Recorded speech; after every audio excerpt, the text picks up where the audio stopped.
Pickaxe.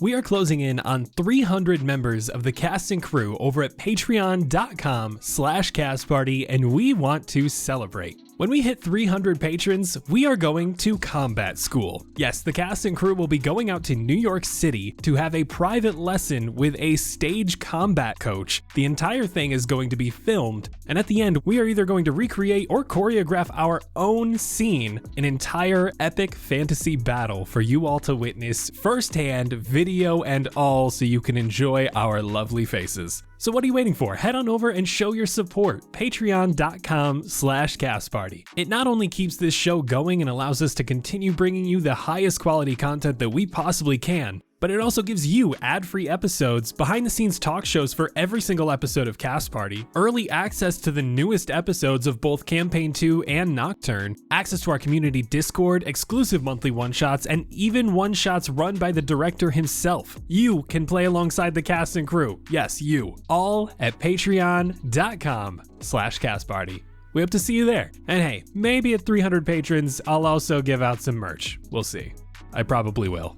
Patreon.com/castparty. Enjoy the episode, cast and crew. Hello everyone and welcome to Cast Party. My name is Colin McManus and I will be your director for today. I am joined by Ryan McManus. Hi, Ryan McManus playing Bjorg Jorgensen, the jewel of debauchery. Anna Brisbane. Lenore DeVere, Chaos, very excited to push all the buttons. Nigel Deacon. Jackal Campman, the leopard loner striving for companionship and control. Vince Perino. I'm playing Tevin Alkin, the mechanism of discovery, reconstructing memories one piece at a time. Raquel Skellington. Playing Poppy, the tender-hearted giant. And Luis Carrazzo. Hey, I'm playing Santos, the reluctant and anxious gate guard. Let's talk about what happened last time. You all awoke in the morning and headed towards the finger trap. Jackal and Lenore yelled throughout the banks for Tevin, who followed their calls and met up with Poppy and Bjorg just outside the bar. You entered the tavern and sat with Santos. Jack ordered some drinks from Grug, who told him about a special meal he's making, but that you can't tell the guards about it. During your meetup, Santos told you about the job Nightshade wants you to go on, to retrieve one of the other meteors that fell just outside the city. There was a bit of back and forth about whether that plan is safe or not, or if Nightshade could be setting you up. You also spoke about your visions in the smoke, some of you bringing up more than others. You all agreed to go to the Nightshade complex to get more information about the job. As you were leaving, the Dragonborn man who commissioned Bjorg for a ring came into the finger trap. You discovered his name to be Virgil, and that he was there to retrieve a package from Grug. He gave Bjorg a note and told him he needed to change his order to delivery. He also told Lenore that Dread has been looking for her since the fountain. You all left the finger trap, seeing Virgil continue on with his package. You arrived at the Nightshade complex and asked Officer Darian more about this job. He gave you instructions to follow Mel and that you were in good hands, that all you needed to do was gather the object or any information you can about the object and bring it to him. Mel handed you each some gold and you jumped into the carriage and headed outside the city. Now, it's a bit of travel ahead of you. Mel gets comfortable in his seat as he begins trying to sleep so he can stay up for the night shift. It is a bit stuffy in here, and you know you have many hours of travel ahead of you. And so the scene is set. Question is, what will you do next? If the seating arrangements, are they rows or are they sort of kind of like around? There's a few facing backwards, all along the right side, and then a few facing forwards at the back. So it's like almost like a horseshoe shape. Oh, got it. Okay, cool. Like a stretch limo. With anticipation of us being able to see outside, I'm going to position myself where I can look towards the back. I want to see when we can look outside, I'm ready to see if anything is behind us or following us. And I have my glaive, which would normally be strapped to my back, is out, and I'm holding on to it in front of me.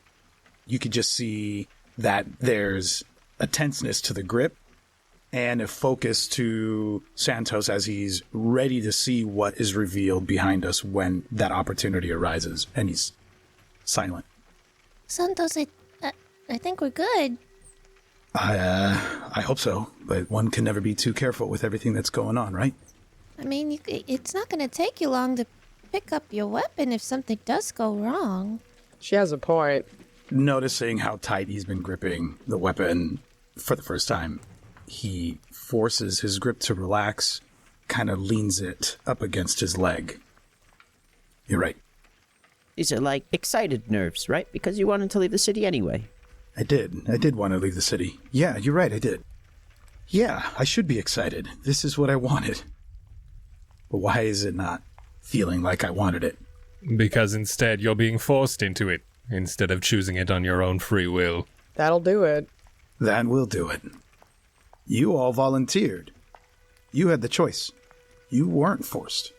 I mean, did we really have a choice? I guess, but also, the obligation to do the right thing, right? There's threads connecting everyone here together, and I feel like if one of them goes down, the rest just unspool.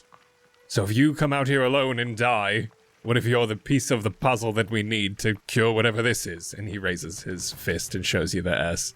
I've tried to wash it off many times. Clearly it isn't going anywhere. Are there things that you guys are excited about seeing, or maybe nervous about seeing? What's even out here? So much. You ever been in the woods? Sure. Not really.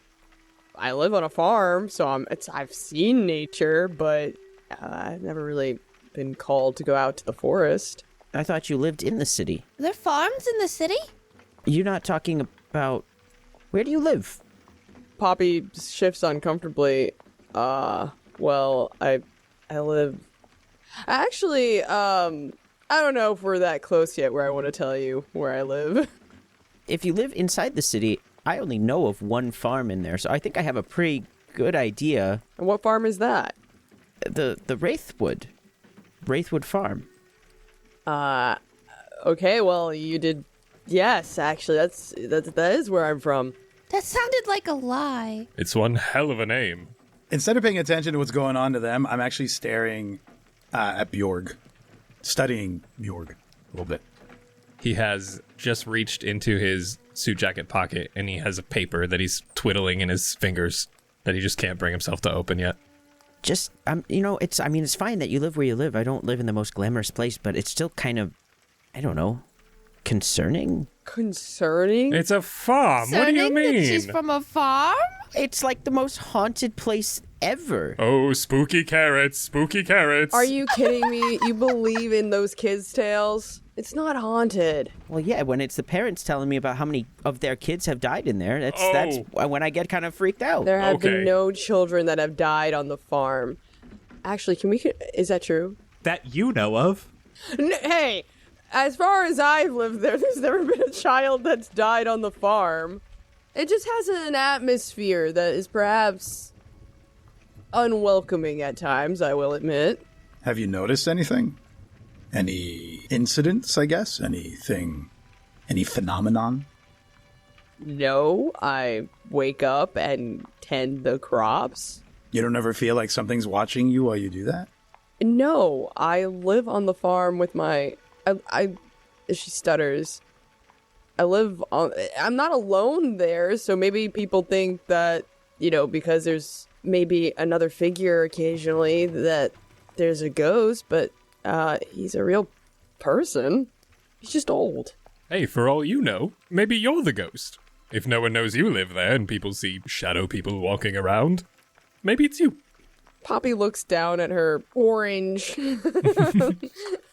her orange outfit and twiddles with her blue hair. I guess, I don't know. If I'm a ghost, then I'm probably the most lively looking ghost there is. Oh, I didn't mean an actual ghost. Sorry. I just meant maybe you're the figurative ghost that people are seeing from time to time because no one knows you live there. Is it foggy? Yeah, I can get a little foggy. Yes, maybe you're covered in fog. Could we all not be ghosts currently with our new modifications? That's a What? terrible thing to think about. Devin, thank you. But totally possible. Is this not death? As he holds up his hand to show the marking. Well, it's an omen, but it ain't death. Maybe. Well, okay. Back to the original question. I think anything that is rumored to be in the Wraithwood is actually out here and worse. But it's also very pretty out here. What's rumored to be in the Wraithwood? Apparently ghosts. Wraiths, perhaps? And dead children, which I have a lot of thoughts on that. We're going to find things worse than dead children out here. Oh, for sure. I think we could take some dead children. Great. I don't want to take them anywhere. Is this a common occurrence outside of home? I don't think so. Death? Yes. Oh, well, yes. On the outskirts out here? Probably. And how large is the outskirts? I don't know if there's a traveler that I know of that's been able to actually figure out that extensively. There's the outskirts of the city, which is probably just a few miles, but there's a whole world outside of that. Is home not our only world? Oh, buddy, no. All right, this is going to be fun. Imagine that this cart that we're sitting in, where all of us are in this one little room, imagine that this is the whole city that we just left. Now that cart, put that in the city, and imagine that is so much smaller that the rest of the city is the world. Oh. If not even bigger. I haven't been able to go too far because Nightshade doesn't like it when I don't come back, but it's definitely out there. So we will be in this world for a long time.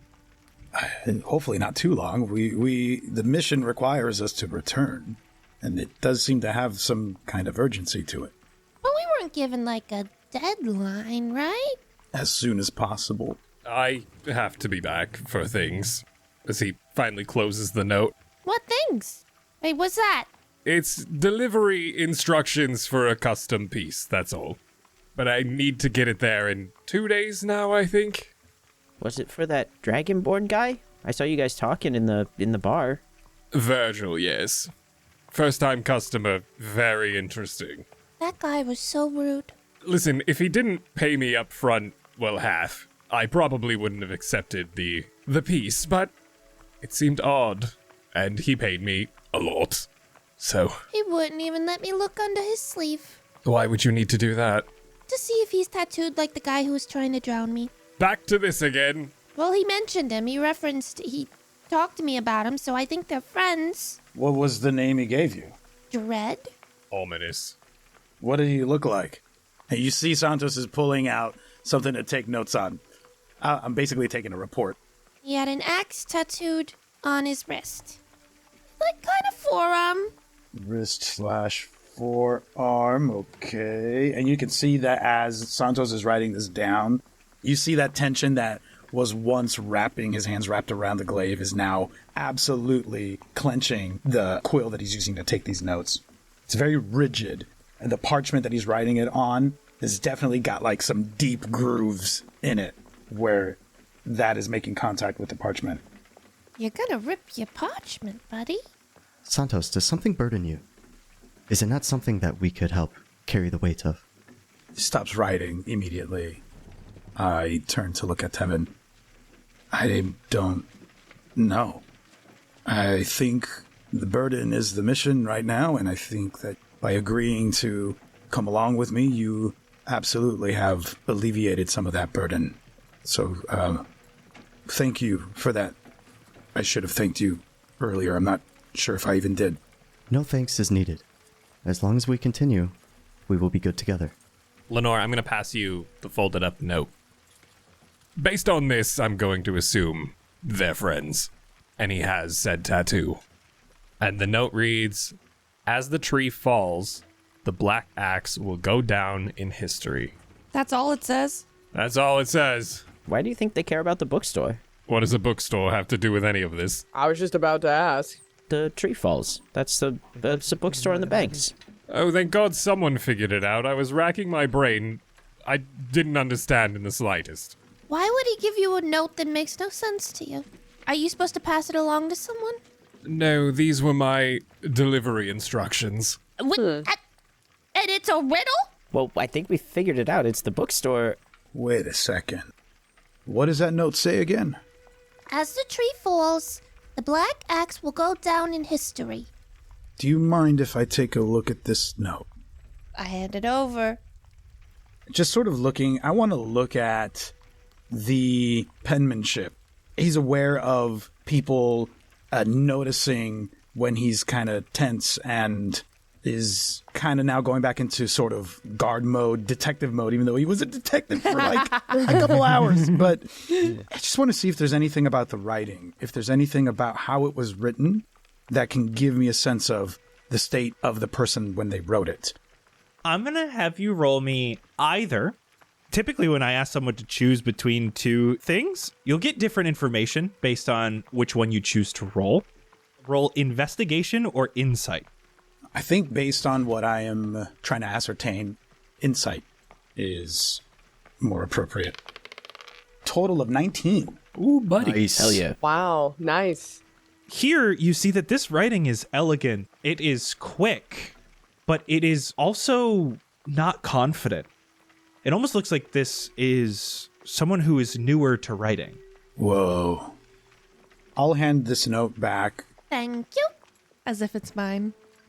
There's a kind of elegance to this writing that I don't typically see when I was helping people in Nightshade learn how to read and write. There's something about this that makes me wonder the state of the person that wrote it. Were they stressed like you? Santos takes a breath and smiles at that, actually.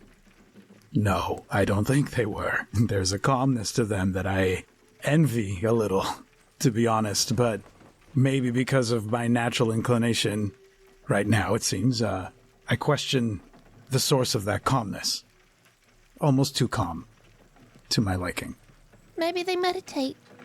Maybe they do, or maybe somebody puts them in a meditative state before they have them do what they want them to do.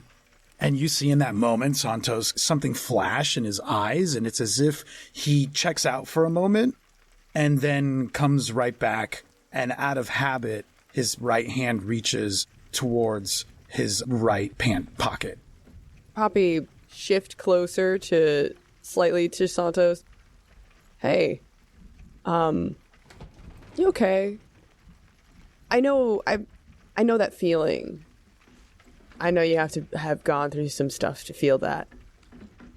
I'm not asking you to talk about it, but you seem a little wound up. I do feel a little wound up, and I recognize that I don't hide it well at all. I just feel tense. I want to get this right, and I want to get back, and I want to better understand what this is about. And he raises his right hand and shows that scar, that mark that we have. This is just making me really uneasy, uncharacteristically so. Right, Jack? I'm not this uneasy normally, am I? Not that I've ever seen. Well, even if we don't get this done right, we'll get it done the best we can with what we can. Yeah. I don't want to cause something to go wrong.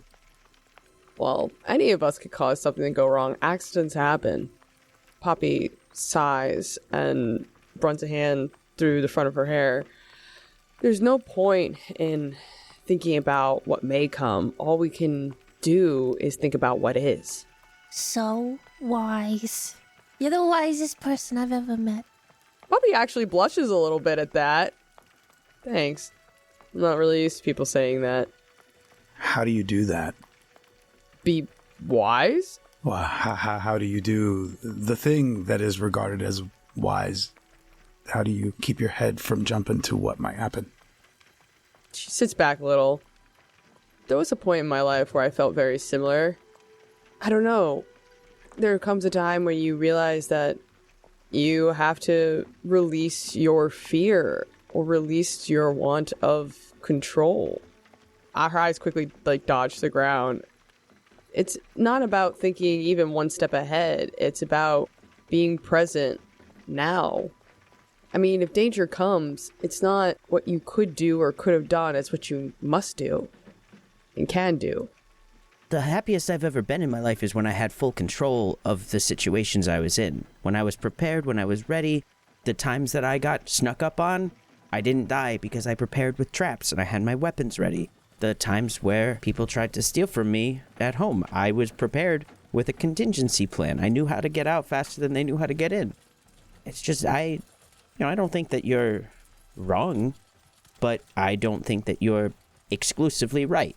Does that make sense? Well, I feel like I spent my whole life doing exactly what I was supposed to do and preparing to get something better, and it didn't do me a lick of good. So what's the point other than doing what you want in the moment? Well, preparation isn't the same as control. Being thoughtful about a situation isn't the same as controlling a situation. They're different things. Everything can change, no matter what you expect. Look at us now. I bet you didn't expect to be in a cart going out. Well, fuck. Wrong person to talk about that with. We didn't expect to be in a cart going out into the wild today, but I kind of understand where they're coming from. I'm more of a go with the flow kind of guy, but usually that flow is a tidal wave, so. I don't want to say that I'm fully disagreeing, but I, more than possibly anyone, have had to deal with things being out of my control and there's nothing I can do. When my parents lost the house because of the bank, there was nothing that I could do. I was only 17. I was looking at colleges. Jackal goes like blank. That sounded true. I don't have the beginning or the end of that story. Did you go to college? I've only been here for 2 years. But I presume I'm older than that. I hope so. You're not aging well if that's the case. Ouch. I don't know, that felt like a memory from not me, but also definitely me. Like, it didn't feel like it came from someone else, but... Do you have memories past 2 years? As of 30 seconds ago, yes. And how did you find those? A heated discussion? I don't know. Let's talk about something that you are very passionate about, Tevin. Wait. You don't have memories from 2 years ago? Before we get too far, Tevin, can I have your arm, please? Is there a reason for this? As he puts his arm out. Thank you. Does not answer the question.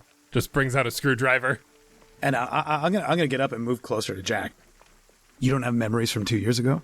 Aside from whatever this little thing was, this little blip? I mean, who really does? It's so hard to remember things. I don't either. I don't remember 2 years ago either. Or I don't remember past that. Oh. As far as I know, I've just been here for 2 years. Like, that's really all I've got. I came from outside. I came inside. Here we are. I was found outside by Nightshade, and that's how everything started for me here. Does anybody else here have... Lenore, I know you have memories from whatever it is that you say is going on with you that makes you think this is a dream. My whole life, yeah. Well, other than apparently I went on a date with Jack. I don't remember that. But, like, besides that, I remember my normal life before this. 30 years of it in New York. What are you talking about? Where I grew up. I remember my life before I got here and became a little tiny fairy. Is that up north? Yeah. Oh. So we can visit. Why don't we just go back there then? It kind of sucks right now. What were you before someone transformed you into a fairy? A person? What spell did they use? I don't know. I just woke up in the fountain and I was a fairy. Listen, Lenore, and I'll very seriously put my hands on your shoulders. Whoever did whatever this is to you, once we're done with this, we will find whatever wizard from this New York place that laid some sort of curse on you. We will find them, and we will make right whatever was done to you. Whoever you truly are and are truly meant to be, if it's not this, then we will find a way for you to come back to that. Or we could thank them and ask them to please leave me this way. Thank you. Poppy looks like she's sweating, but uncomfortable. As somebody who just was talking about going with the flow and, taking things as they come and living presently in the moment, she doesn't seem too present suddenly. and is definitely shying away from the current conversation, even with her body. Poppy, you look really damp. Me? Are you okay? Do you feel all right? Yeah, I'm fine. Lenore talking about such a place, talking about us not being us or coming from somewhere different, even you, just makes me a little uncomfortable. Poppy, were you born on those farms? No. I wasn't. Somewhere else in the city? Yeah. Yeah, I was abandoned as a kid. I don't really like to talk about it. Oh. Okay, I'm sorry. It's complicated. I come from a little bit of a rough background. I don't know, you seem to be, all of you, Poppy, looks around the carriage, seem to be a bit of an extraordinary set of people. So maybe all of this was fate. I want to poke Tevin with my glaive gently. Just kind of tink, tink. You're people too, big guy. In case that was ever in question. Of all the people that I've seen from me, they all have been laying down, broken, unfinished. I believe I am the only one. Oh no, I think the point that we're getting at right now is that we are all unfinished. True. Is part of our job to complete one another? You could say that. Self-actualization is complicated. If there is any way that I can help, please. You can help by stop moving, as he's power drilling into your right arm. I apologize. Some of this is quite different to me. Are you giving him an upgrade? What are you doing over there? This gun is beautiful. Tevin, can you take that out now, please? The gun. Make it do things. Maybe not make it shoot. Yeah, well, no, we don't need to do that in this small space. The arm's gonna separate and the barrels will come out and they'll just continue to spin like really fast. Tevin, I've used magical tinkering on your forearm so you have a small little light when your forearm opens. Gives off light in a 5-foot radius, and 5 foot after that is dim light. So it's like a little flashlight for your gun. Just in case we need to see things or we need a light source. I don't know if it's going to be nighttime when we're there or not, so... You see as this bright light fills the cabin for a moment, Mel starts to move. Hey, turn that off. Oh, okay, good. All right, this is actually good. I got enough sleep. You all can take a little rest for the night, and we'll hopefully be there by morning. It seems to be that I have gotten an upgrade. Would you like to see? And he'll point it right at his face. Whoa! Yeah, big guy, we're gonna put that barrel down, all right? We need a code word for this. You shot that thing before? Once or twice. At us. Let's not do it here, especially, all right?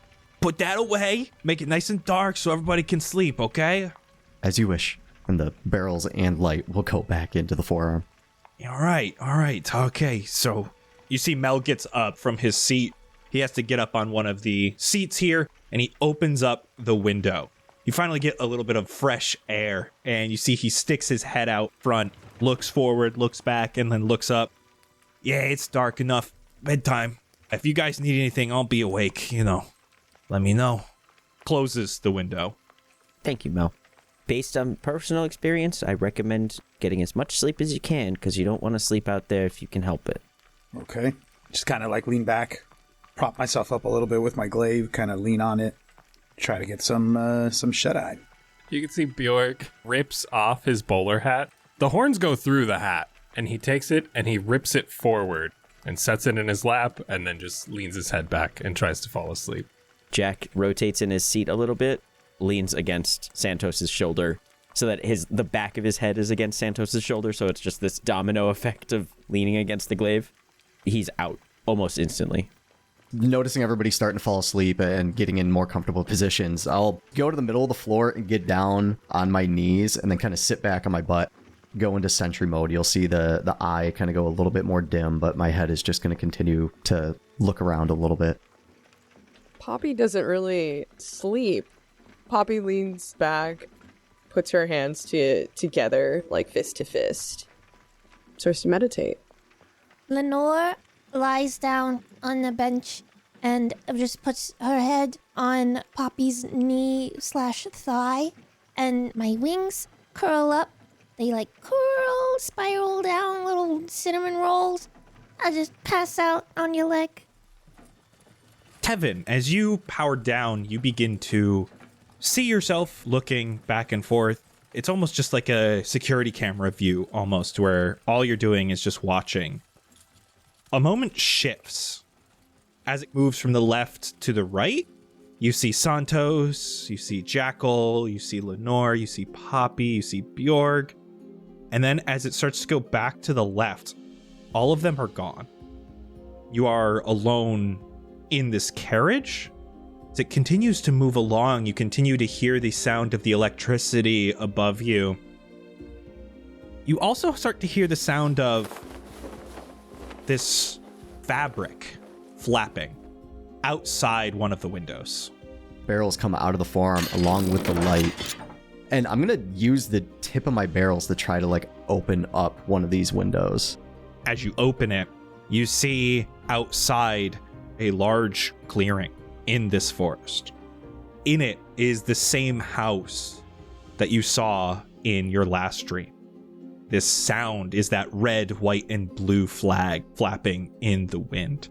It just sits in this clearing like it was just plopped down into the forest with nothing around it, just this white siding, these blue shutters.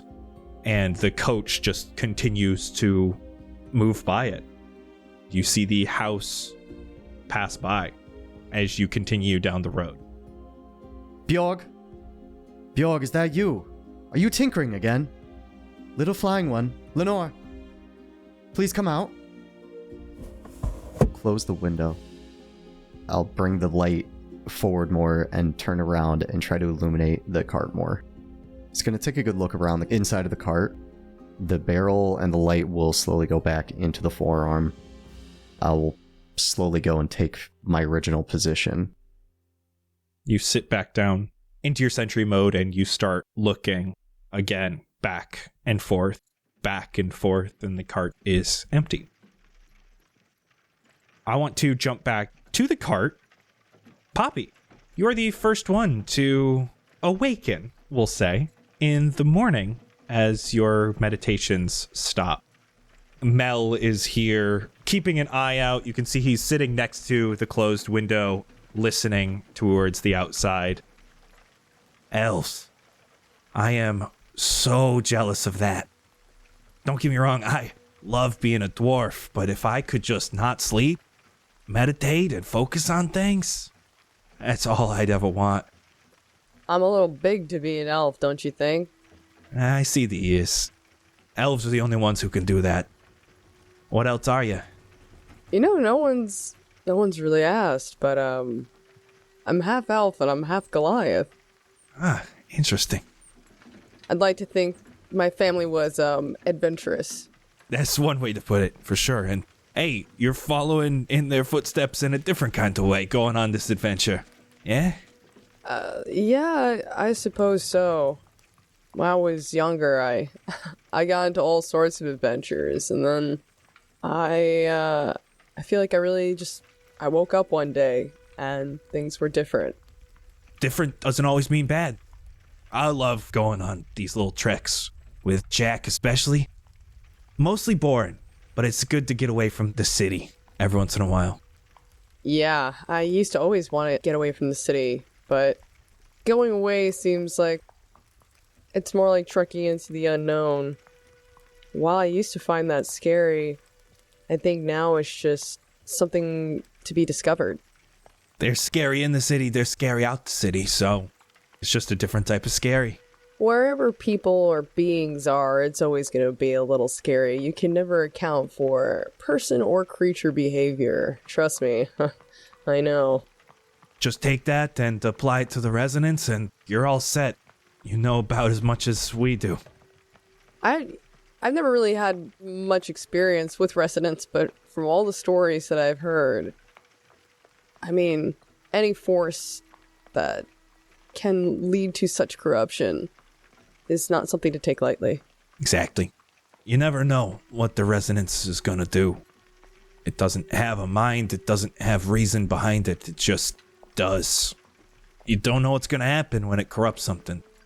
I'm just hoping You guys get there, you grab the object, we load it in the back, and then we're off. And we don't see none of that. That sounds easy enough for us, right? Sounds easy in theory. I'm sure when we get there, well, things tend to always get a little messy in practice. At least it'll be light when you go out. You don't want to be going out at dark, so that'll be good. Poppy looks down at... Okay, so is Lenore still sleeping on her thigh? Yeah.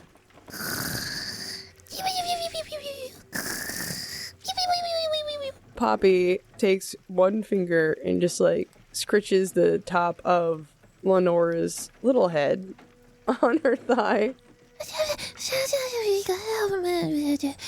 You might want to wake up. I'd give him a little bit. I'll keep an eye out, so do what you need to. Lets out a sigh and just thinks about what's to come. The rest of you awaken a few hours later. Mel and Poppy are just at each of the windows. Mel's listening outside. Poppy taking a little bit of a look until the rest of you start to rouse. Tevin, you go from just seeing nothing on these benches until the same thing. Go from right to left. And then as soon as you turn from left to right again to do this next pass, you see Santos starting to rouse and wake Jack as he moves his shoulder. I see you all have returned. Where did you go? To sleep. I've been here alone for some time. No, you haven't. I've been up for hours. I've been right here. Last I saw, I was alone. And we passed the building. I pressed a building? I did think that you were flying around, and I did believe that Bjorg was within it, tinkering about, but you did not answer, so I don't know where you went. I didn't know they had buildings in between towns out here. I didn't see any. It was the same one I had seen before. Tevin, I think that's a dream. Maybe you were dreaming. You dream. That's so cool. That's even more interesting. What'd you dream? A building? That same building as before. And the cloth waving in the wind. A cloth? What kind of cloth? Like a blanket on a clothing line. Almost. But standing sideways. On a large pole. A flag. You dreamt of a flag? Some banners. Is it a rectangle? I suppose so, yes. And it had some lines of different colors. Different objects on it. What colors did you see? It was red and white. And Poppy's hair. Blue? France! You're from France! Tevin, you're a French robot. Why did that stop the game? It was... I know why it stopped me. It stopped me because I was struggling to remember the colors of the French flag. I just had to Google it. I am Tevin, not French. No, it's like a country. Were the colors arranged a certain way? You said there are objects. What objects did you see? Stripes and what looks like little stars? Were there like 50 of them? In a little box, yes. America! How do you fit that many little objects on a flag? The banners are supposed to be simple so you can see them across the battlefield and waving in the cities. 50 little objects in one little flag? What do you mean? Well, there weren't 50 to begin with. They went with a theme and then it got out of hand because they kept adding more. And now it just is not that advantageous on a battlefield, but that's not really the point anymore. Anyway, you're from America, like me. And you know this how? Because that's the flag from where I'm from. You feel the coach stop completely, and then there is a knocking on the front wall where this driver sits. I guess that's a good time to open the windows. We're as closer as the driver can get us. You'll be on foot from here. Beautiful morning. Hope it stays that way. Let's all stretch these legs. And he pops open the doors to the caravan. As everybody's stepping out, can I just tug on Bjorg and Lenore's shirts a little bit before to try to keep them back? Huh? What? Yeah? What are you doing? I'm probably out first. Jack's right behind him. Poppy probably comes out in the end. Jack's doing that like stereotypical rabbit stretch where he stretches the one leg out and it like shakes. What? I'm sorry to stop you both, but I just need to know. You were not there, correct? In your dream? In the moment, yes.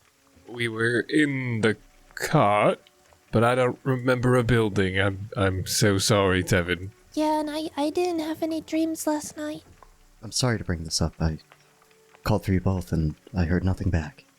I thought you had left me, and I think I felt worried in the moment. No, I'm sorry. No, we were here. It's just dreams. Dreams are another world. Thank you for letting me know. Next time I call, I hope you both answer. If there's ever anything that I can do for you to make you feel a little more safe, please let me know. Whether that's a button that you would push that can announce to the world that you're in danger, or if you just need a little toggle switch and it sends a ping right to my brain that Tevin needs me, let me know. I shall. Bjorn scruffs his hair and puts the broken bowler hat over it, takes the 2 broken flaps and wraps them around the horns, and then he's gonna cast Bjorg's Break Bonder, which is mending, as a little orange spark comes from his finger, and he solders the bowler hat on either side to match perfectly around his horns, so they're coming through the hat again. Be back by night. If you're still out at dark, there's no saying whether you'll come back at all. Stick with Jack. He knows the outside a bit. Be careful. We are much further from the city than we've ever taken you before. Not sure what's out there. We'll be fine. Not a worry in the world. He gives you basic directions of where they believe this object to be. There are a couple of small walking paths through the forest still. Before we venture further into unknown territory, Corvus is sitting on my shoulder. I'm going to pinch his little beak in between my fingers and click it like one of those dog snappy things. So it makes a little audible click as his beak clips together. And I'm going to use magical tinkering on Corvus's beak to record up to a 6-second long recorded message of me just screaming, "Bad, no, bad, go!" And I'll have him take to the sky, just to scout around from above, and if he sees anything, just play the message as we go through. Well, with him in the skies, at least, it might be a little too late to see things that are coming for us, but some warning is better than none. It's good to be ready for anything. And Jack, you're going to take the lead, right? Absolutely. Everybody, watch where you step. If you have to pee, let everyone know so we don't leave you behind. And let's go. I sprint at a tree and jump straight into it. We cannot follow that. Yes, we can! I fly after you. I jump into the air and fly after you, too. Well, hello, landlubbers. Poppy looks at Bjorg, and Tevin is like, well, I guess we're taking the long way. Put these feet to use, I suppose. You see him, pop down upside down, just his head from the tree that he jumped into. Don't worry, we're gonna follow the path. It's just easier to be up here for some of us. It's strategic. Tevin's gonna lean over to Poppy a little bit. Question, when does one take a pee? Jack, when you pop down to say that to us, I'm hoping that in that moment I can catch up to you, and before I can completely slow down, as these giant wings are flapping and soaring through the sky, I almost tackle you, grab a hold of you, kind of maybe tumble a little bit in the sky, regain my bearings, and hopefully land somewhat smoothly so that we don't crash. But I'm holding on to you.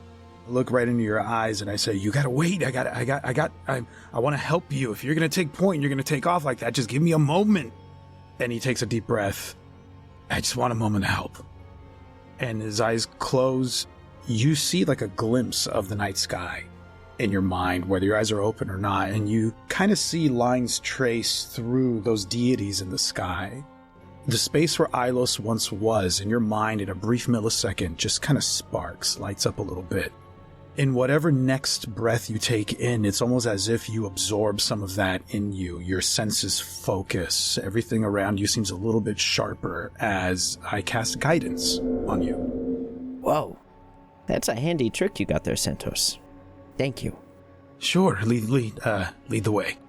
You can see that there is a part of Santos continuing to focus on you, concentrating on what he just did. Clasp him on the shoulder, squeeze it a little to just say, thank you. We got this. It's going to be great. We're going to have a good time. Drops and like kind of sits and just swings down again to just keep poking his head out upside down from the tree line to make sure that everyone's walking along the path, everyone's safe, ensuring that he's got eyes on everyone.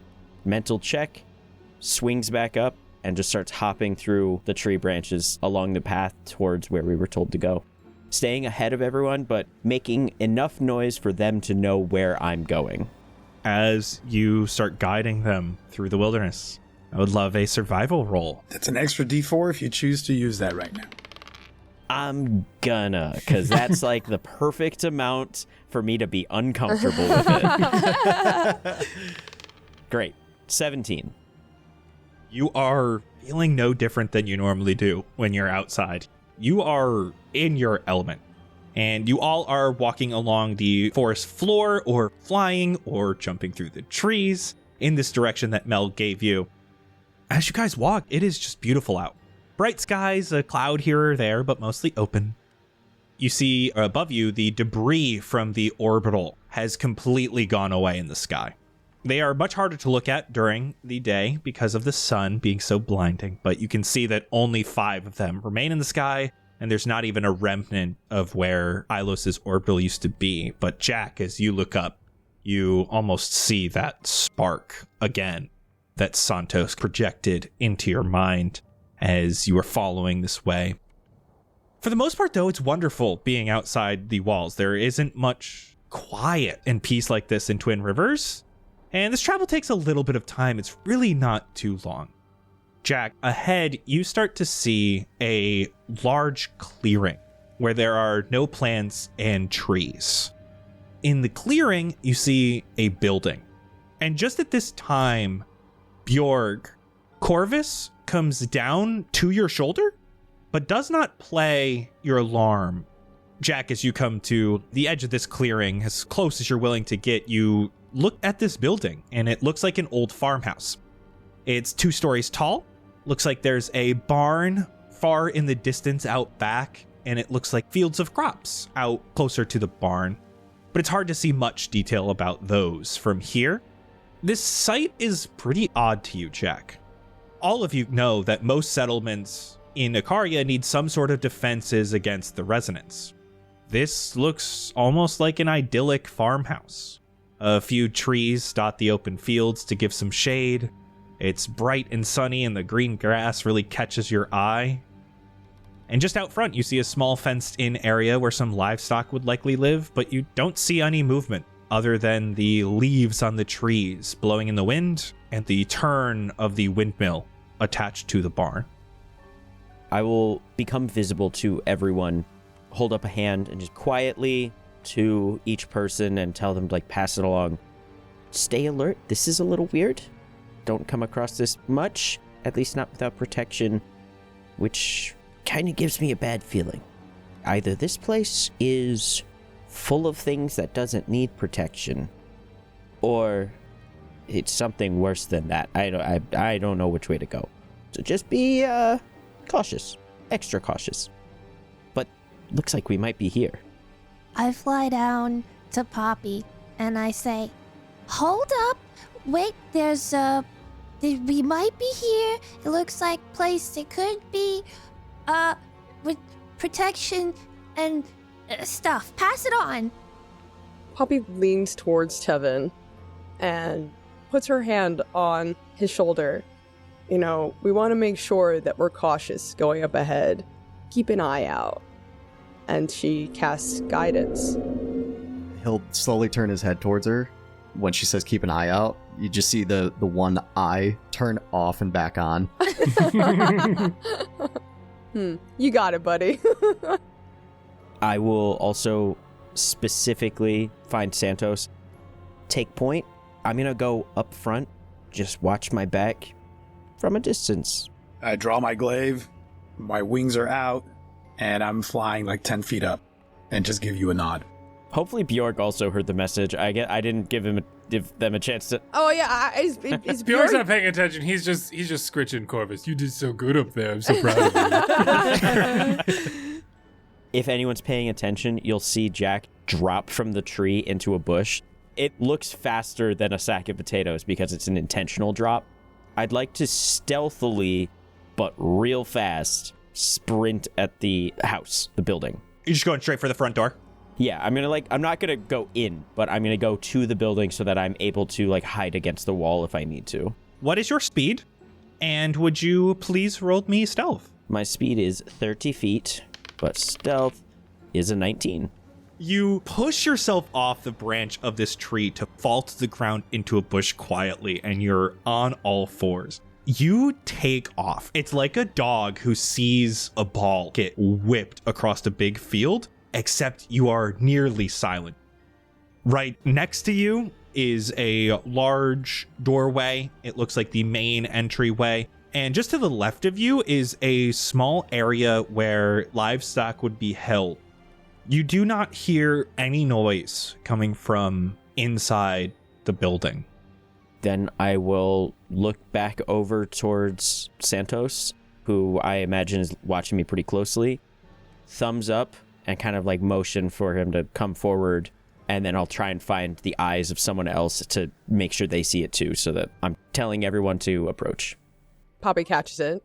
I expect Santos is probably holding the back of my dress as I went to follow you. Oh yeah, I'm keeping you from going ahead. Oh, thank God. Just stay close, Lenore. So you got to stay close to me. Stay close to me. It's dangerous out here. And then I catch the go ahead, and I'll turn around and just kind of wave everyone that's behind me forward as I fly with Lenore forward. I'm flying stealthily as if I'm tiptoeing in the air. Somehow it's still making the dink, dink, Yeah. dink. Yeah. I want to fly up and see if I can get more of a bird's eye view, so to speak, of the area. Roll me perception. Oh, dang it. I rolled a 6 on the die, but I got a +4, so a 10. In the back, you see to the left are a bunch of crop fields, and to the right, further back on this property, is a barn. You notice the crop fields are primarily these rows and rows of grapevines. Something looks to have disrupted these beautiful rows of vines. Nothing's overgrown. It looks like things are well tended to. I'll fly back down and I will share what I observed with the group. As soon as Santos had left to get a bird's eye view, I would fly to the roof of the farmhouse and see if there's a chimney. There is. I stick my head in and listen. Roll perception. 31. There we go. Nice. It's weird. You hear this almost rhythmic sound coming from the chimney. It is the sound of her wings echoing down and back up the chimney. Nice. Oh my god. I stage whisper to anyone near me, I hear something! And I'm going to stealthily try to go down the chimney. Roll me stealth. Oh no. 7? You are able to get down the chimney. The issue is your wings don't have as much room as you thought. So you're trying to fly down this chimney until your wings start not being able to spread. The rest of you can hear the sound of scraping on the chimney, and you're able to hold yourself up in the middle of the chimney, but you cannot fly from where you're at. Oh no. Did she go in the chimney? I think she went in the chimney. I shouldn't have let her go. What did I do? Is she stuck in the chimney? I didn't hear anything. I'm just gonna go in and try and get her out. I'm right behind you. Oh, good God. I reach into my suit jacket pocket and pull out my gun. Poppy actually goes up onto, she uses her intense acrobatic skills to kind of flip up onto the roof and go towards the chimney, peers in. Lenore? You will hear a bump as I slowly slide down and land on my butt in the fireplace. Hey, you good? You're all right down there? Yeah, it was a tight fit. She's fine. She's fell down the chimney. I imagine if someone was in there and was just being quiet, they're pretty aware of us now. I just opened the door. I'm gonna tap Tevin with my gun. Now is the time to get that thing out. You see the bright light pop out real quick. Oh, you can turn that off if you would like. It's light out. You just tap it once and it turns off. Tap it again, turns on. Nifty. Try to, shake the arm a little bit, see if it turns off. Smash it on my head real quick. Like so. I didn't think about shake activation. That's a good one. I'll work on that on the ride back. Jack, you open the door. You're opening up into a dining room. In this dining room, you see this pretty long table as well as a fireplace. To the right looks to be almost like a kitchen with a pantry. First thing you notice is Lenore, now covered in this black soot head to toe in this fireplace, as well as a bunch of papers on this main table here. I'm standing up and patting my skirt to knock all the soot out. Are you okay? Yeah, I'm fine. Still dirty now. That likely won't change much while you're out here. I'll wander into another room, kind of exploring the house to scope it out, see if anyone else is there. There's 2 double doors to your left off of this dining room. Towards the right through the kitchen, you see another set of doors. You see another door here that leads to a staircase. This door is open, leads to the second floor. I'll go double doors first. I'm going to those papers. As you start doing cursory read, it looks like papers placed here are logistical things about how to use and run this farm. Except there are a couple really odd specifics you notice. Notes on crop rotations and yields. Everything here is pretty typical, except for you find heavy notation on the inventory of the wine and the grape yields. It looks to be that grapes are primary crop here, but they look like they're all used for wine. There are also extremely detailed notes on the amount of yeast inventory, how to culture the yeast properly so that it never runs out, even notes on places where small jars are put throughout the farm in case something would happen to the main inventory. Very extensive notes on basically everything to do with wine production. And as you're looking about, you find one paper which is uncomfortable. It's a note on who gets how much wine per day. Checkboxes for how many bottles that name must drink. Each day is noted. There are a list of names, some of them crossed out. They're also grouped together. One group says 1+ bottles a day. Another says half a bottle. Another 1 glass. One group with 2 names says 2 to 3 bottles with a note on it that says more than 3 bottles and their milk starts to spoil. Is there livestock here? Are the names, are they cows and not people? You start looking at some of these names. You see Rumen. There's a couple that are crossed out, Danella and Chase. And then you start to see some that you're like, okay, maybe these are animals. You see Smokey, Acorn, Cooper, and Cluck, Drumstick. There's a couple of other names here that it seems like some are names for animals. I'm going to take these papers with me. Jack, you open up into this side room. Small room, has a few couches and a rug, small desk here, as well as an easel in the corner.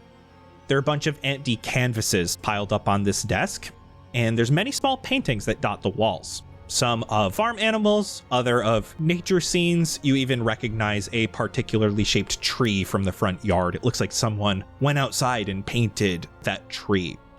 The largest of these paintings are 4 paintings of humans.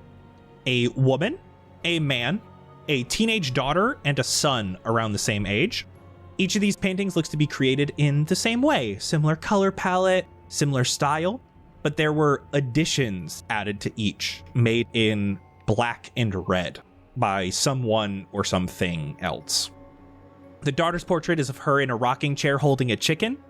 this addition is this demonic figure looming over the back of her, holding its dark hand around her neck. The painting of the sun is him climbing a tree and hanging from one of the branches, similar to what you just did to check on your party member, hanging from his legs. The darkness added here is a large bear-like form clawing through the tree trunk. The woman's is a painting of her standing next to her easel, covered in paint and smiling. There's a silhouette of a man in a straw hat standing behind her, thrusting his pitchfork through her heart. The man's image has no darkness added to it. He is out standing in a field, shoveling hay with his pitchfork, straw hat shading his face. Since Jack is so far from an art critic or educated at all about art, he doesn't care. He just turns around and walks right out. I'm gonna point at the farmer painting. Hey, Jack, why did the farmer get a promotion? Why? Because he was outstanding in his field. Oh, that's a good one, Lenore. Thanks. Then I go upstairs. I'm gonna treat this like an escape room, and I'm just like tearing all the pictures off the walls and lifting up carpets and stuff. Oh, God. Oh, God. Jack, upstairs you find a couple bedrooms, seemingly untouched, wardrobe filled with some clothing. You see teenage children's rooms, one of which looks to be the most recently slept in, but not the bed. It looks like there's a small makeshift bed on the floor, made with just some blankets and some hay. Jack is kind of on recon mode, where he just is clocking to see if there's anything living here, and not seeing anything, he heads back downstairs.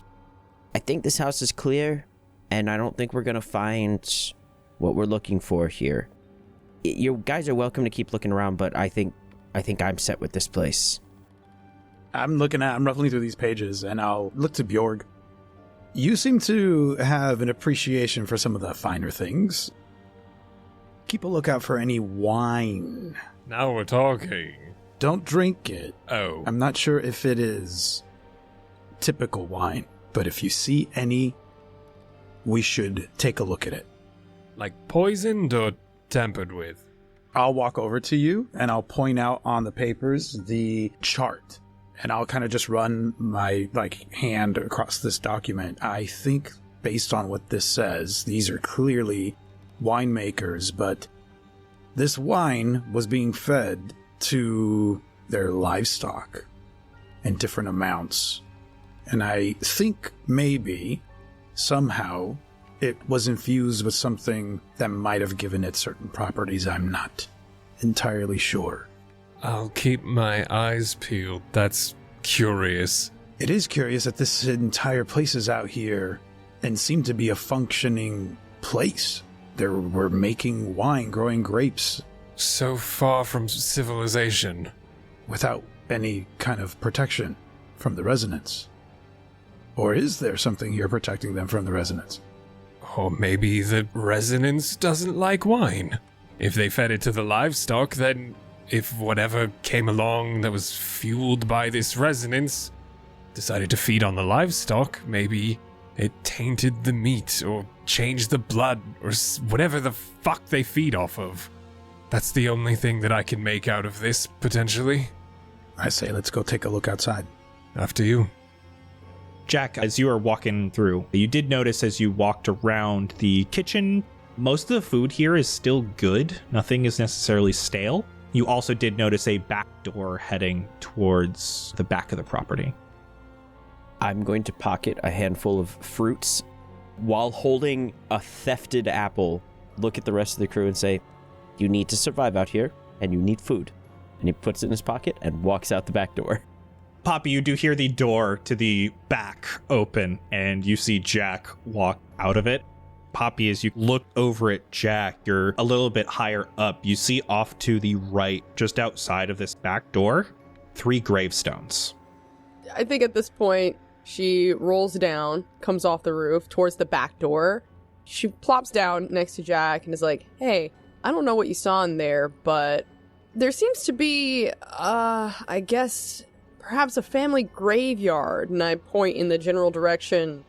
What'd I tell you? Dead kids. Hey! We should probably go check it out, but let's not touch anything. I've got a bad feeling about what happened here, especially after seeing some art inside. I think that Dad maybe went a little crazy, killed Mom and the kids. This is just a guess, though. In earnest, we might just be breaking and entering someone's private residence. Oh, for sure. There's no arguing against that. We had our weapons out. It was full-blown burglary. I didn't touch anything, and Poppy just walks towards the graves. You're an accessory. Jack is just hanging out, like, waiting for more people to come out. As you walk out, you see Poppy has walked no more than 15, 20 feet over to this area where there seem to be 3 graves. Poppy, as you look at these graves, it looks like one of them is much more recent. The other 2 have nice grass over top of them. The one that is newer has the name Danella on it. The other 2 are Chase and Clara. I'm going to go through the pages that I have, and I'm going to try to find those names on the documents that I have taken from the desk inside. Under the documents with the group of names, you see there's one group that says 1+ bottles a day.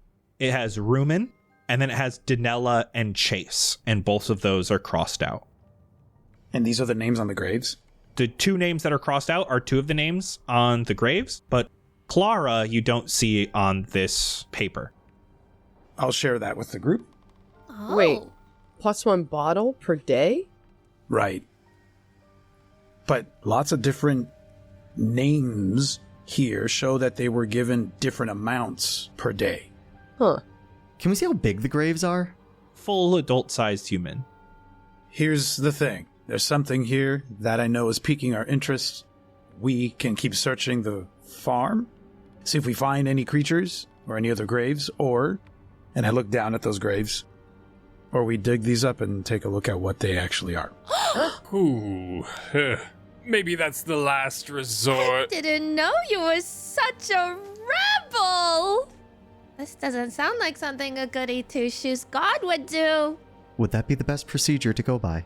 I think that if there's a mystery that needs to be solved, we are to do whatever it takes to solve the mystery. I don't think I feel comfortable digging up a grave. We'll use that as a last resort then if needed. I think so. There is a whole other building. And a field of crops. Well, used to be crops. There's also the messed up backyard, right? Which could be the crash site, if this is where a meteor landed. That's what we came here for, right? This is kind of outside of your jurisdiction. If this is a mystery, do you need to do it? Right, let's stick to the matter at hand and see if there's something else that requires our attention after that. Heading towards that part of the field. I'm going to the building. I would be following Santos because we seemed like we were on a mission together. So I'm just following suit. Tevin's going to be following Jackal. Divide and conquer. Oh, God. Jackal is like immediately split because he's like, what we are being paid to do versus I don't want the cutie to die in a mystery building. So he's like totally torn. I think he turns to go towards the building so Lenore isn't going alone. I think Poppy's gonna follow Lenore. So Bjorg is starting to follow Santos towards the fields as the others are following Lenore heading towards this barn building. Santos, you get closer to this area. You see another crater, much like the one that was created in Twin Rivers. Inside, you see a large piece of metal. It looks similar to the dodecahedron you saw previously, though this one almost looks like the shape of an egg cut in half. Like one half of a plastic Easter egg, but massive and metal. The object looks to have been burnt as it entered the atmosphere. You can see almost blackened scorch marks around the outside of this object. And it sits in this area where a bunch of these rows of vines are completely collapsed and no longer here. Like this entire area is vines. Until you get close enough, these crops are disrupted much further away than just the impact site. You see dirt all going one direction, almost like something massive was dragged out of the crops towards the barn. Oh no! Oh no! Lenore, you see as you are moving towards the barn, it's a big 2-story tall structure, primarily made of wood, 2 large double doors on its front, which are open. How are you approaching the barn? Stealthily. This is a stealth mission. No witnesses. No witnesses, Jesus. That's what they told us. Go ahead and roll me stealth. 14. Looking inside, you're fluttering nice and quietly. You see a few small stables for animals to be held, some massive pile of hay and other crops. You see a workbench where there are numerous large jars filled with this frothy, bubbling liquid. There are wine racks here with dozens of bottles of wine and hundreds of empty bottles placed into crates. The majority of this barn is taken up by 3 large vats. These cylindrical containers, some 20 foot in diameter. The vats are metal, but they have thin stripes of glass down them so you can see the amount of liquid inside. 2 of them are empty, but 1 is full of this maroonish burgundy liquid. Through this small glass window in the vat, you see something moving inside. The cap to this vat is mostly closed. It's being held open just slightly by these massive grapevines that are all tangled together. They reach out like tentacles. They move out of sync with each other. Each vine heads from the vat to a different being, which it entangles in its grip. You see 2 cows currently licking up the liquid from a broken bottle of wine. You see 3 pigs eating the remains of what looks to be chickens. The animals move unnaturally, like they aren't moving themselves, like these vines that wrap around every inch of their bodies are pulling and controlling the muscles that make up the creatures. Their eyes have gone completely black. The vines puppet the beast as they consume the things around them. The last thing you see is a corpse. A man tied up in vines, no life in his eyes. He's been thrown up into the rafters. And for today, that's a wrap. Oh, it's getting real now. Yeah. All right. Thank you all so much for listening. We're going to be talking about this episode over on Behind the Scenes, which you can get access to at patreon.com/castparty. Don't forget, we have our free tier you can join, or we now have trials of our paid tiers. So if you want some behind the scenes goodness or some silly TTRPG shots to listen to with the after party, try one of our paid tiers for free. You also can get access to our Discord on the free tier, where we have tons of people talking all things D&D, playing TTRPGs, and chatting about Cast Party, and even getting together to do live listens of each and every episode as they release. So what you waiting for? Go to our Patreon now, please. Thank you. Go on. Do it. Shoot. Do it. You Go on, won't. get. I dare you. I'm very excited for our next episode, because something weird's happening. I can't wait to drink the wine. Oh, God. Bye-bye, everyone. Bye. Bye. Oh, man, did you see that squirrel? It reminded me of a new guy. He was always the first to the starting line. What? You're telling me you guys have never heard of Anne's Squirrel Race down in the banks? Oh, it's the best. Dragons runs it now, and she's gone above and beyond to make it into a real sport. Dubward and his squirrel Sainty Love used to be the reigning champs. Dub was super good at cheering on Saint, but man, did that squirrel get distracted easily. Once Eric 5 found this out, he'd sprinkle breadcrumbs near the finish line, and Saint would basically forfeit the win for crumbs. Forerunner, now that squirrel was crazy. He would hop through the spectators for shortcuts. I was banned soon real after that. Then Frankie, she took the high road, literally leapt from branch to branch above the race so no one could interfere. Boy, were there interferences. One time, Heather tied a shoelace around Easterweek's legs right when the whistle blew, and still she came in last. But that's what started all the cheating. Jesky Fire once got caught with 2 squirrels. Yeah, 2. She swapped them out during the sewer portion when no one could see inside. Yeah, the sewer was Jesse's idea. He worked there and just wanted the squirrels to come through. Jonas turned himself into a squirrel and won his first race ever. Kaylee went to give him the medal but couldn't find him, only the squirrel at the finish line. I guess he couldn't find a good time to switch back. This is about the time that Lady Lorax was hired. She was supposed to combat all the cheating. She caught Lexi putting sleep potion into the other squirrels' Gatorade coolers, making them real slow. Then she caught Opti swapping the headbands of the other squirrels to tighter ones. The poor things' heads were being squeezed and they'd not be able to focus. Bubba was found trying to bring in his own finish line for his squirrel, but everyone knew because, well, that was pretty bad craftsmanship. Looked nothing like the finish line. Ebab Flo was caught selling some illicit substances to the racers. You didn't hear it from me, but I'm pretty sure they were performance-enhancing peanuts. Twisted Abyss was originally brought in to arrest all the cheaters, but all the spectators loved to watch him arrest people because he was kind of a natural entertainer, so he landed himself on the commentator's desk.